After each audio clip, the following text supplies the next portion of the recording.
Welcome to Cryptid Monologues. Let's dive into a world where myths meet imagination. Here we unravel chilling tales of cryptids, Bigfoot, Wendigos, dogmen, skinwalkers, and more. These stories are crafted to ignite your imagination. These stories are purely fictitious, and names and/or events are purely coincidental. If you like these kind of stories, please give a like and subscribe. Click on the notification bell to stay up to date. Thanks for listening. Let's get into it. The Long Trail North. The year was 1882, and the plains of Texas stretched endlessly under a blazing sun. Dust rose in thick clouds around the cowhands, mingling with the rhythmic clatter of hooves as the herd pressed onward. Over 2,000 longhorns, lean and tough, were bound for the fertile grazing lands of Montana, a journey of over 1,500 miles that would test man and beast alike. Leading the drive was Jack Sutton, a seasoned trail boss with a face as weathered as the saddle he'd ridden for 2 decades. At 35, he was already a legend on the Chisholm Trail, known for his sharp instincts and steady hand in a stampede.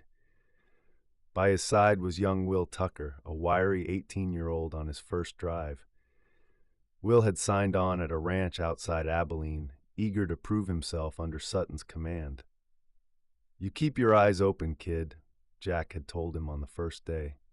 "This ain't just a ride, it's a fight against everything that can go wrong."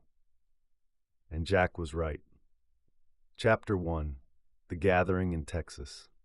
It was late March, and the spring rains had softened the dusty plains of West Texas.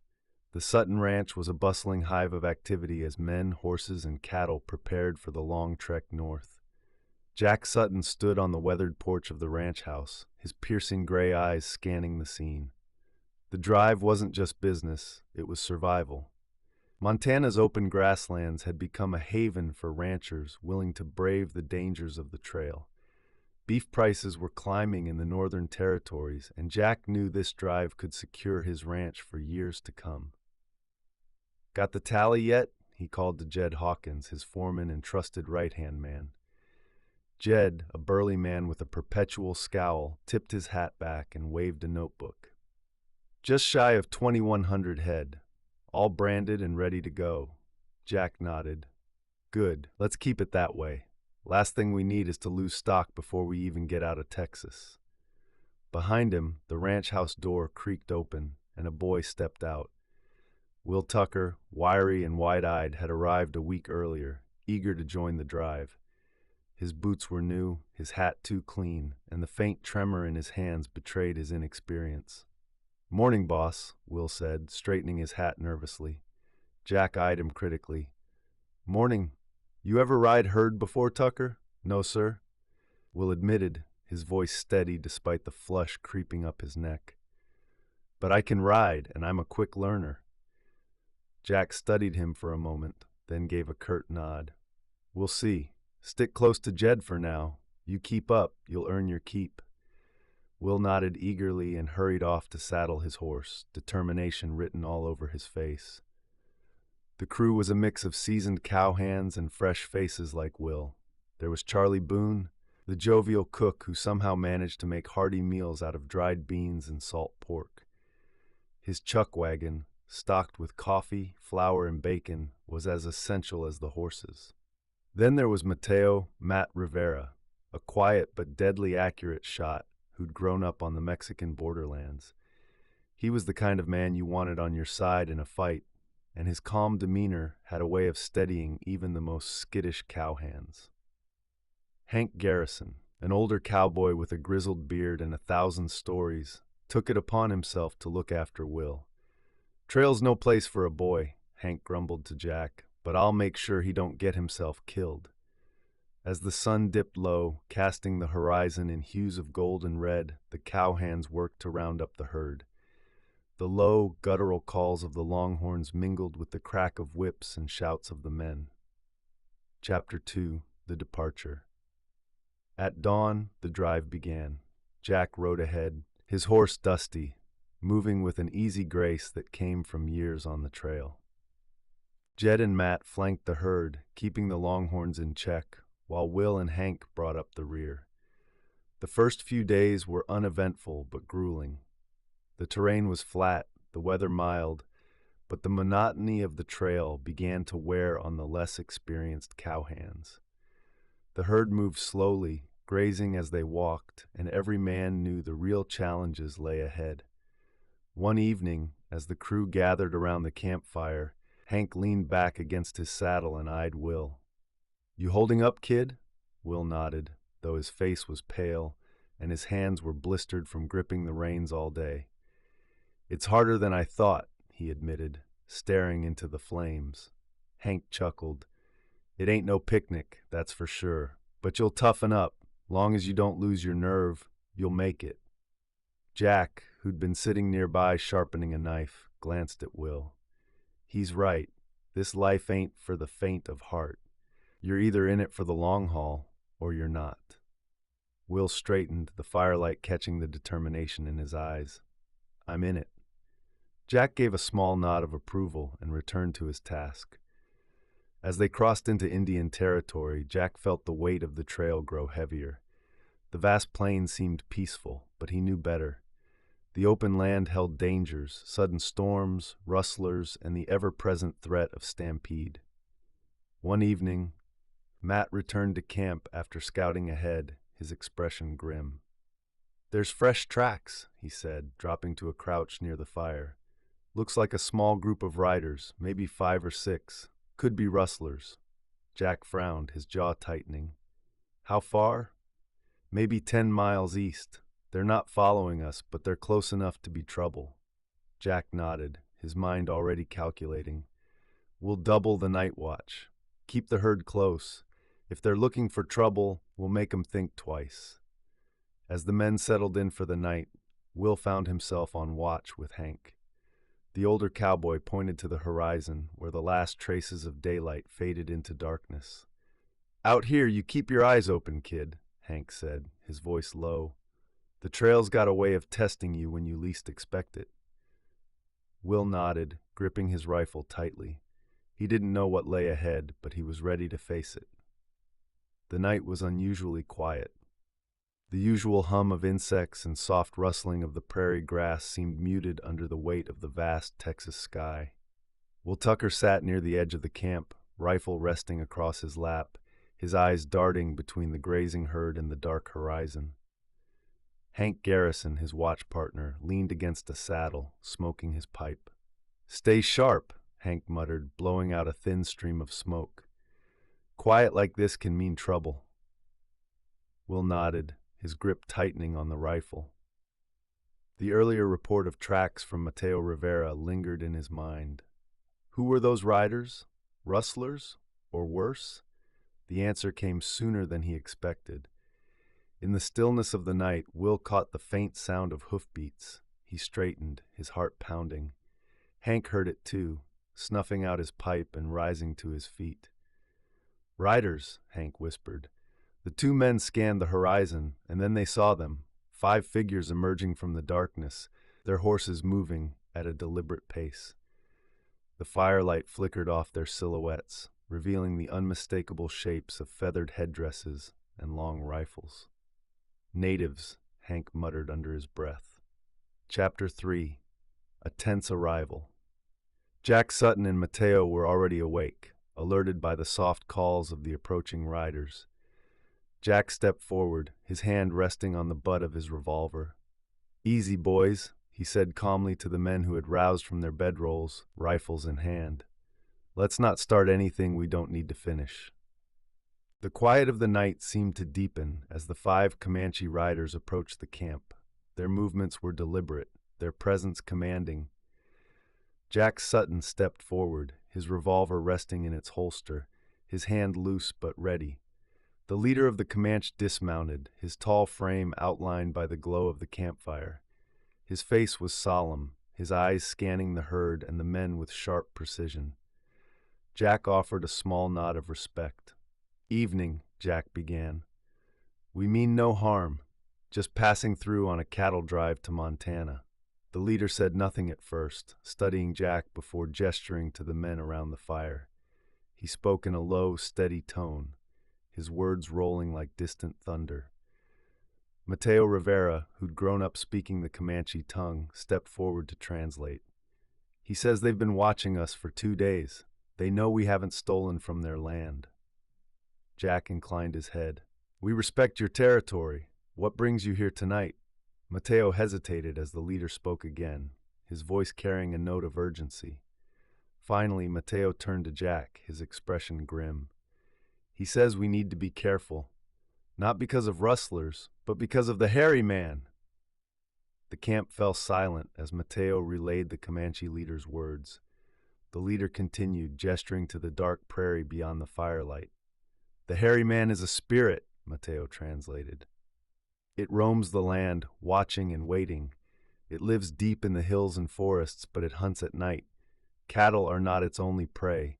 It hungers for men who stray too far from their fire. Will Tucker felt a shiver run down his spine. He glanced at Hank Garrison, who was listening intently, his weathered face betraying no fear but plenty of caution. What does he mean by hairy man? Jack asked, his voice calm but curious. Mateo hesitated, then spoke carefully. The Comanche call it Maikwati.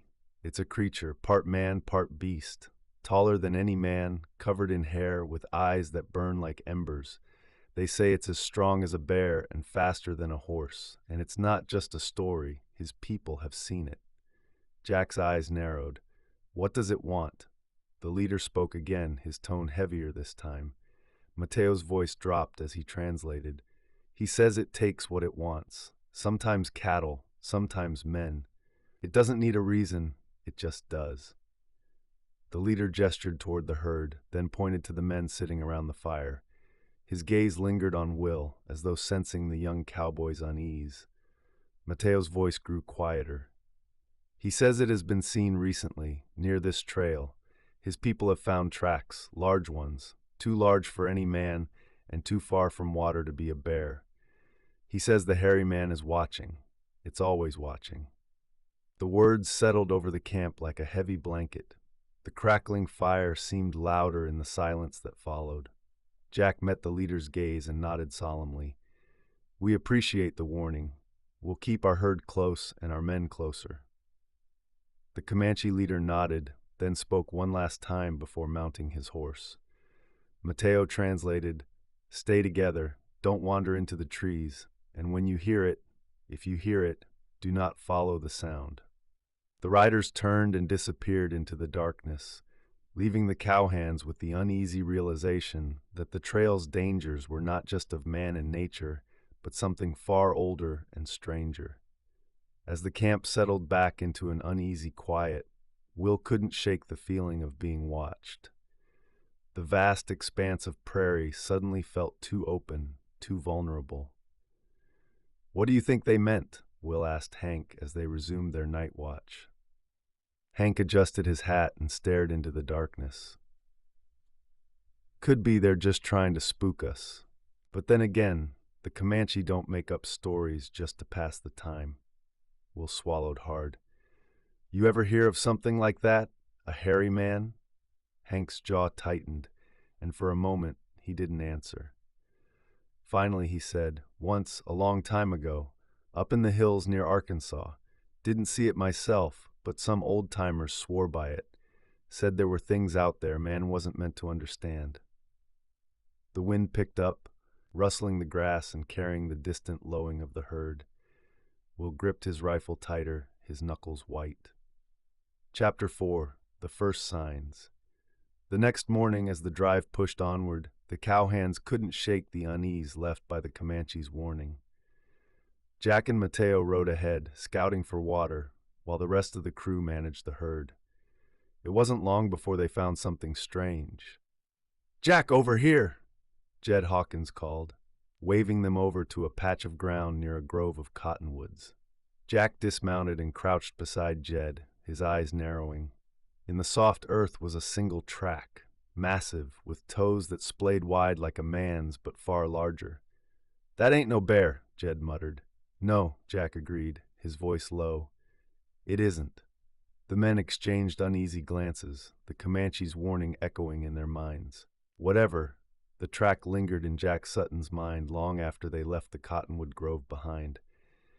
He didn't mention it to the men, but word had spread anyway.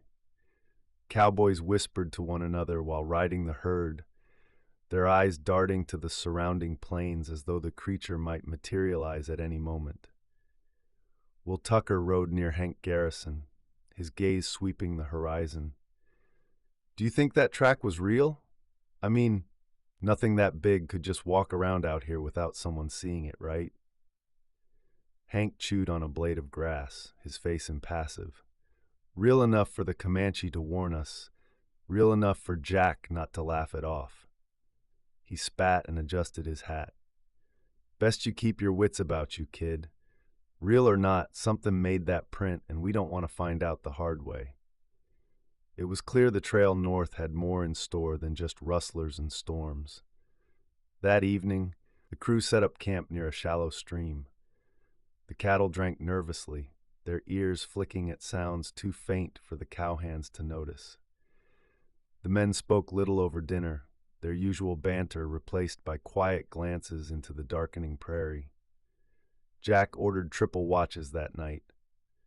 "2 men on the herd, 2 on the camp," he said firmly. "Nobody rides off alone. If you hear anything strange, you wake the others. Don't investigate on your own." As the men nodded and prepared for bed, the night closed in around them. The firelight felt feeble against the vast expanse of the plains. Will was paired with Hank for the second watch. They sat near the edge of the camp, their rifles resting across their laps. The prairie seemed too quiet, no coyotes, no rustling grass. "You hear that?" Will asked, his voice barely above a whisper. Hank tilted his head, listening. "Ain't nothing to hear," he muttered, though his grip on the rifle tightened. "That's what's got me spooked." Then, faintly, it came, a low, guttural sound, somewhere between a growl and a moan. It rose and fell like the wind, but there was a weight to it that made Will's stomach churn.